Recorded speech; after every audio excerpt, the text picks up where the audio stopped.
হযরতে বেলাল উমাইয়া ইবনে খালফের বাড়িতে তিনি কাজ করেন, তার গোলাম। বেলালকে এসে তার মনিব বলে যায়, বেলাল, আমার বাড়িতে সকালবেলা মেহমান আসবে, এই আটাগুলো তুমি আমাকে পিষে দিবা।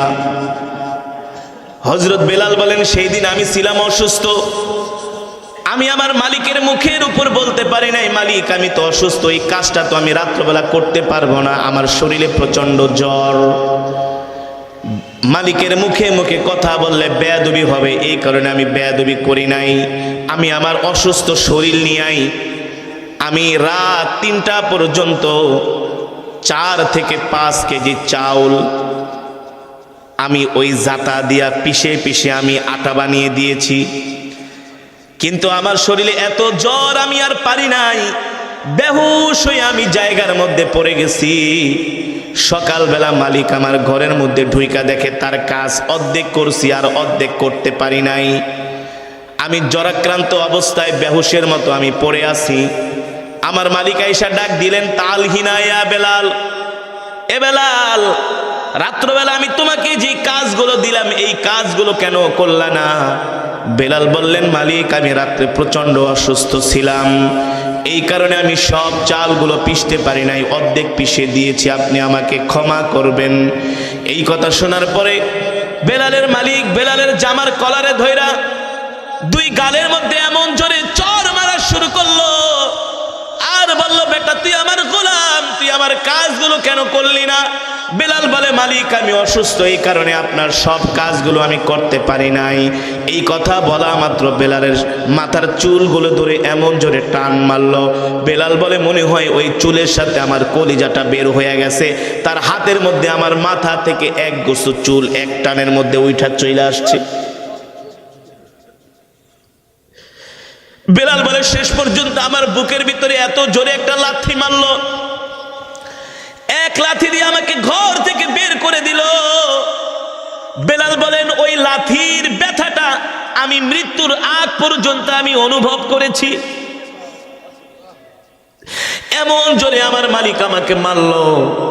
বেলাল ওই মালিকের মার খায়া গরিব মানুষ বেলাল যে রাস্তার পাশে বসে আছে, 1 দিন না 2 দিন না 3 দিন পর্যন্ত বেলালকে কোনো খাবার দেয় নাই। রাস্তা দিয়া কত মানুষ হাইটা যায়, বেলালকে ডাক দেয়, এই গোলাপ বসে আছো কেন?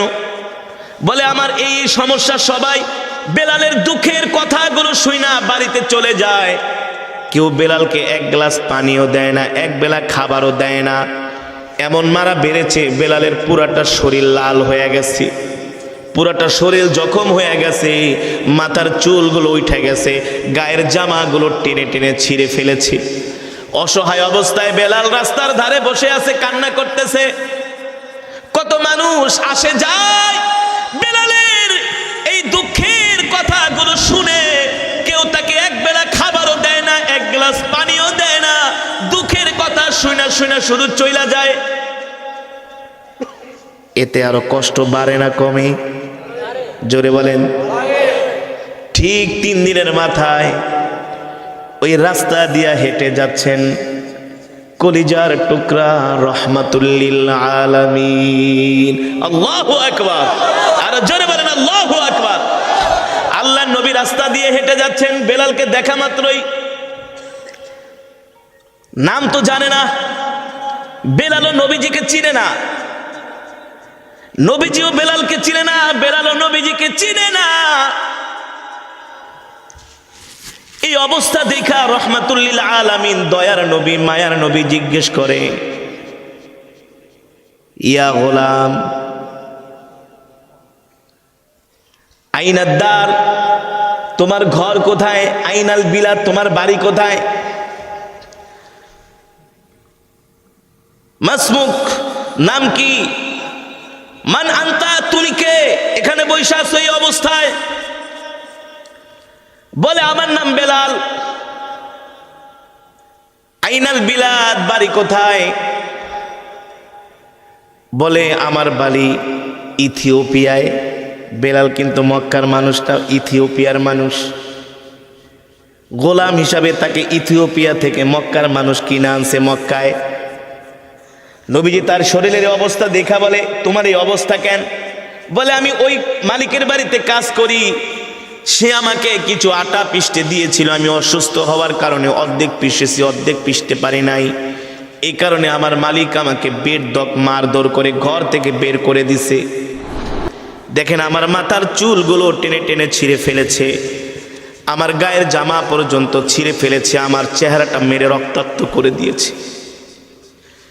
এই কথা শোনার পরে নবীজির চোখ দিয়ে ঝরঝর করে পানি পড়তেছে, কারণ আমার নবী ছিলেন দয়ার সাগর। আল্লাহু আকবার, জোরে বলেন আল্লাহু আকবার। বেলালের সব দুঃখগুলো শুইনা নবীজিও বাড়ির দিকে রওনা শুরু করছে। এতদিন যত মানুষ বেলালের দুঃখগুলো জিজ্ঞেস করছে, অত সময় দেয় নাই, কিন্তু নবীজি লম্বা সময় বসে বসে তার দুঃখগুলো শুনছে। এখন নবীজিও বেলালের এই দুঃখের কথা শুইনা নবীজি বাড়ির দিকে দৌড় শুরু করছে।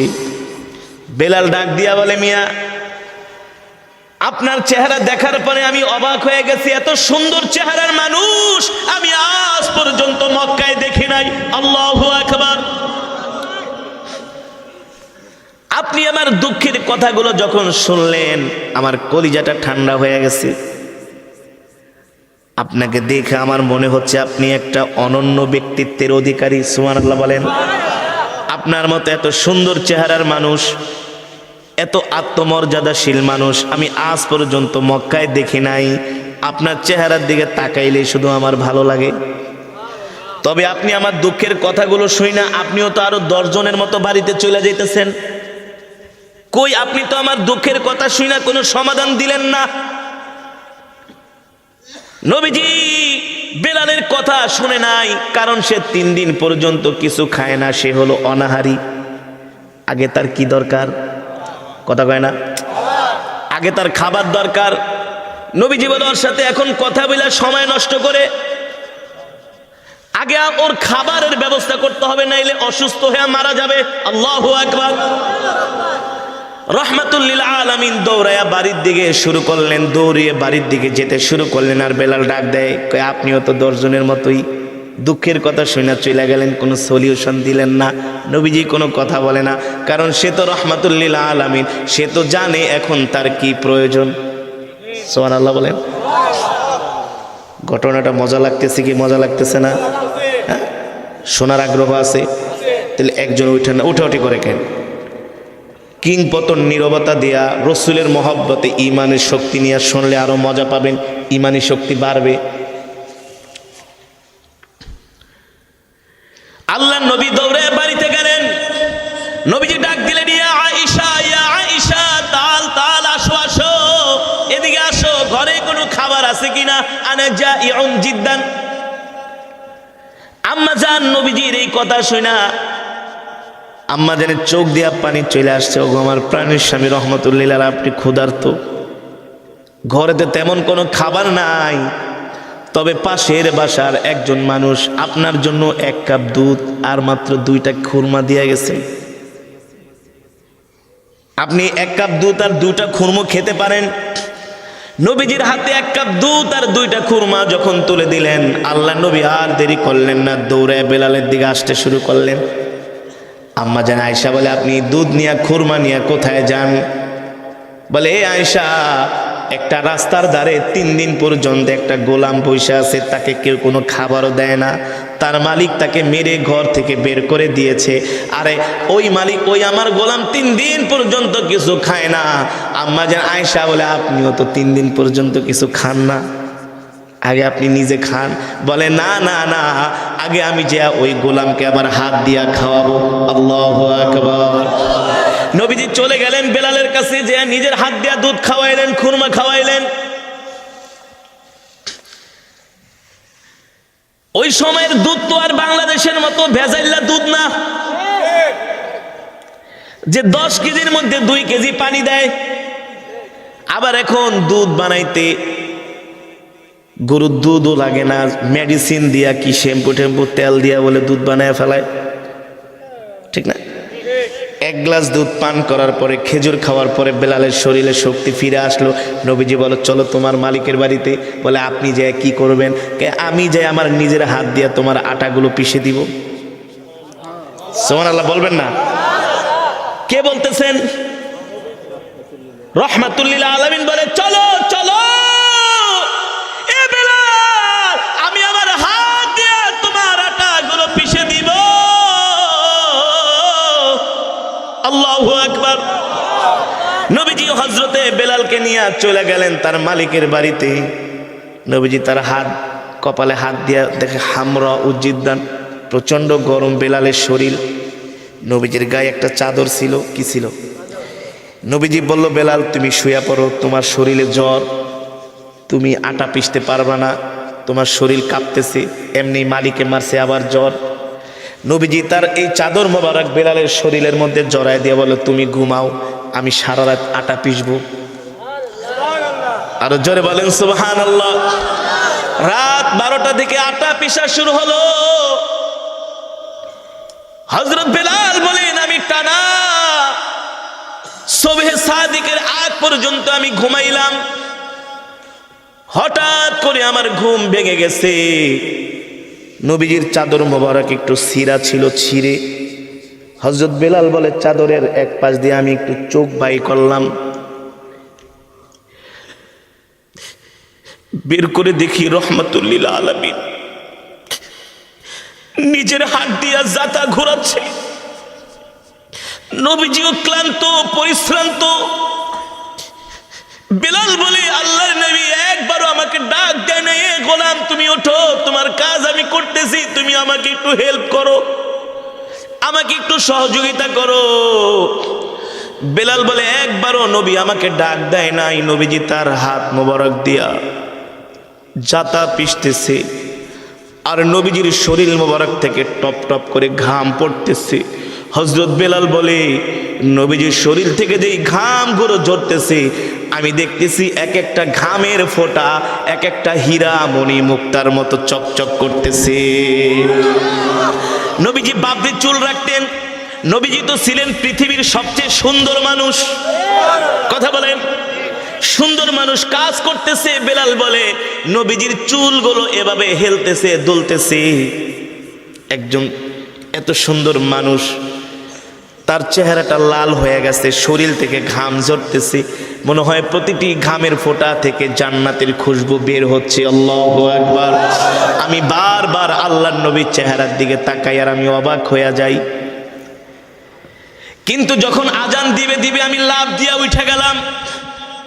উঠে গিয়ে আমি নবীজির হাত মুবারক ধরলাম।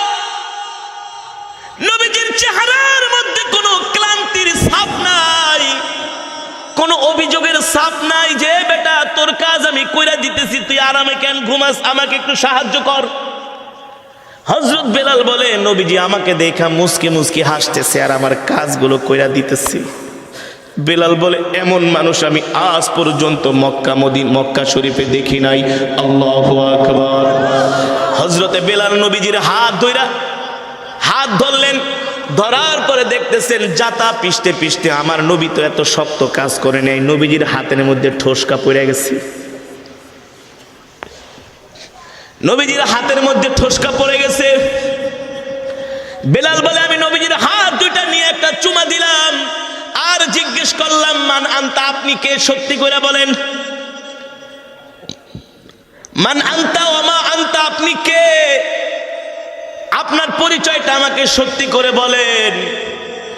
আপনার চেহারার দিকে তাকাইলে তো মনে হয় না আপনি দুনিয়ার কোনো সাধারণ মানুষ। সুবহানাল্লাহ। এত সুন্দর মানুষ আমি আজ পর্যন্ত মক্কার জমিনে দেখি নাই। আরে আমি তো একটা গোলাম, আমার বাবাও গোলাম, গোলামের ছেলে গোলাম। এই গোলামের জন্য আপনার কেন এত কষ্ট করতে হবে? আপনি কেন আমার জন্য এত কষ্ট করতেছেন? নিজে না খেয়ে আপনার দুধ আমাকে খাওয়াইছেন, আপনার গায়ের চাদর দিয়ে আমাকে ঘুম পাড়াই দিয়েছেন। সত্যি করে বলেন, কি আপনার পরিচয়? কোথায় আপনার বাড়ি? কোথায় আপনার ঘর? আপনার পরিচয় না দিলে আমি আপনার পিছু ছাড়ব না। আপনার পরিচয় আমাকে দিতে হবে, নালে আমি আপনার পিছু ছাড়ব না। আল্লাহর নবী বেলালকে বললেন, ইজলিস, বসো বেলাল। নবীজির চেহারার দিকে তাকাইলেন বেলাল। এবার জিজ্ঞেস করে, তুমি আমার পরিচয় জিজ্ঞেস করতেছ? বলে হ্যাঁ। বলে শোনো, আমার পরিচয় হলো আনা মুহাম্মদ ইবনে আব্দুল্লাহ। আল্লাহু আকবার। এই কথা শোনা মাত্র বেলাল দাঁড়ায় গেলেন আর নবীজির হাত দুটা ধরে চুমু দেওয়া শুরু করলেন। তাহলে আপনি কি সে মুহাম্মদ ইবনে আব্দুল্লাহ? বলেন নাম নাম আনা মুহাম্মদ ইবনে আব্দুল্লাহ। তাহলে আপনি কি সেই মুহাম্মদ ইবনে আব্দুল্লাহ শেষ নবী? সুবহানাল্লাহ। বলে হ্যাঁ হ্যাঁ হ্যাঁ, আমি মুহাম্মদ ইবনে আব্দুল্লাহ শেষ নবী। হযরত বেলাল বলে, আপনি আল্লাহর নবী, কোনো সন্দেহ নাই। আপনার মধ্যে আমি যেই আখলাক, যেই ব্যবহার দেখেছি, এই ব্যবহার নবী ছাড়া আর কারো মধ্যে হতে পারে না। আল্লাহু আকবার। আপনি আমাকে এখনই কালেমা পড়ে মুসলমান বানায় দেন। সুবহানাল্লাহ। এই বেলাল কালেমা পড়ে মুসলমান হয়ে যায়।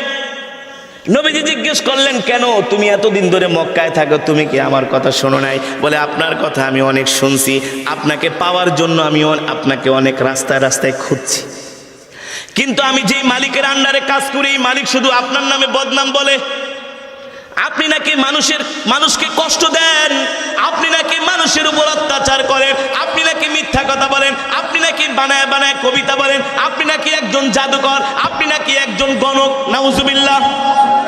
আপনি নাকি সন্তান আর বাবার মাঝে ঝগড়া লাগায় দেন, স্বামী স্ত্রীর মাঝে সংসারের মধ্যে দ্বন্দ্ব লাগায় দেন, নাউজুবিল্লাহ। হযরত বেলাল বলে, আল্লাহি রব্বিল কাবা, রবের কাবার কসম খায়া বলি, আপনি আল্লাহর নবী, কোনো সন্দেহ নাই। হযরত বেলাল কালেমা পড়ে মুসলমান হয়ে গেলেন। আল্লাহু আকবার। এবার আসেন আল্লাহ তাআলার সাথে বেলালের কেমন সম্পর্ক হয়ে যায়।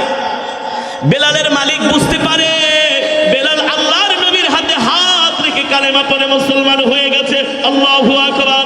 বেলালের মালিক বুঝতে পারলেন, জানতে পারলেন বেলাল মুসলমান হয়েছে। সেই দিন থেকে আরো 100 ভাগ অত্যাচার বাড়ায় দিছে বেলালের উপরে।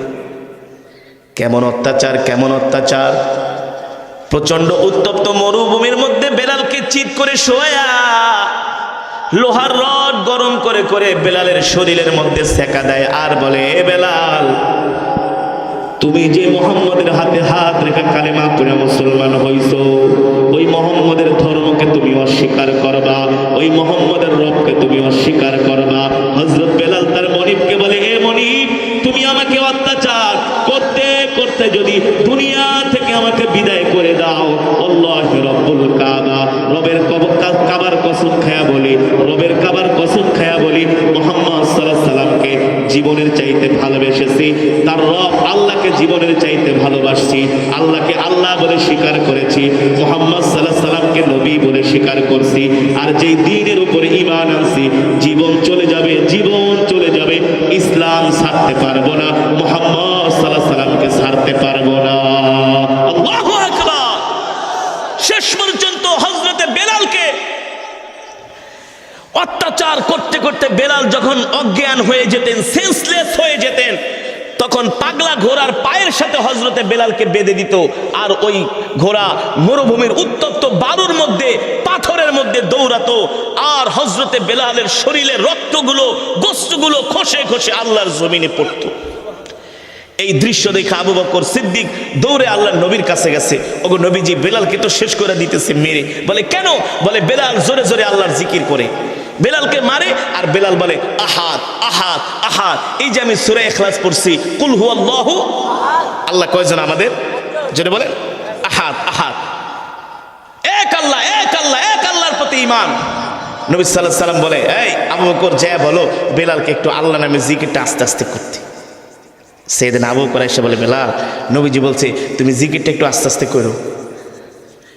বেলাল বলে, শোনেন, অত্যাচার সহ্য করতে করতে শাহাদাত বরণ করব, কিন্তু আল্লাহর জিকির আস্তে আস্তে করতে পারবো না। আল্লাহু আকবার। এই জীবনটা তো আল্লাহর জন্য। কার জন্য? জোরে বলেন, কার জন্য? মুসলমান, আল্লাহর সাথে সম্পর্ক করতে হবে।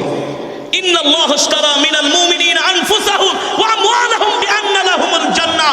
আল্লাহ আপনাকে আমাকে জান্নাত এত সহজে দিবে না। আল্লাহ আপনাকে আমাকে জান্নাত দিবে জান আর মালের বিনিময়ে। কিসের বিনিময়ে? জান আর মালের বিনিময়ে। আজকে আপনারা সেই কোরআনের মজমায় আসছেন, বসেন, আমরা এখনই মোনাজাত দিয়ে দিব।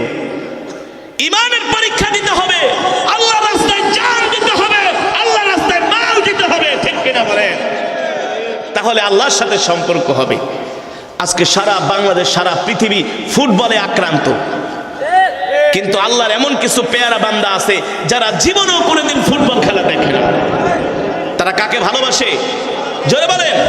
আমরা আল্লাহ, আল্লাহ রসুলকে ভালোবাসি, ঠিক কিনা বলেন? ভালোবাসেন কি বাসেন না? যদি জীবনের চাইতে ভালোবাসেন, আল্লাহ তাআলা আমাদেরকে জান্নাত দিবে। আল্লাহ আমাদেরকে জান্নাত থেকে আল্লাহ আমাদেরকে ফিরিয়ে দিবেন না।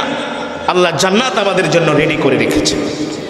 আটঘরিয়ার মানুষ আজকে কোরআনের মজমায় আসছেন। আল্লাহর সাথে যদি সম্পর্ক করতে হন, আল্লাহর সাথে সম্পর্ক করার মাধ্যম হলো আল্লাহ নবীকে ভালোবাসতে হবে। কাকে? আর সেই আল্লাহ নবীর ঘর হলো এই মাদ্রাসা, ঠিক কিনা বলেন? আমরা অল্প সময়, একজন উঠবেন না আল্লাহর বান্দারা, আপনাদের হাতে ধরে একজন উঠেন না। আপনাদের বসার কারণে যদি আল্লাহর বান্দারা কেউ 2টা টাকা দেয়, মাদ্রাসায় 10টা টাকা দেয়, 100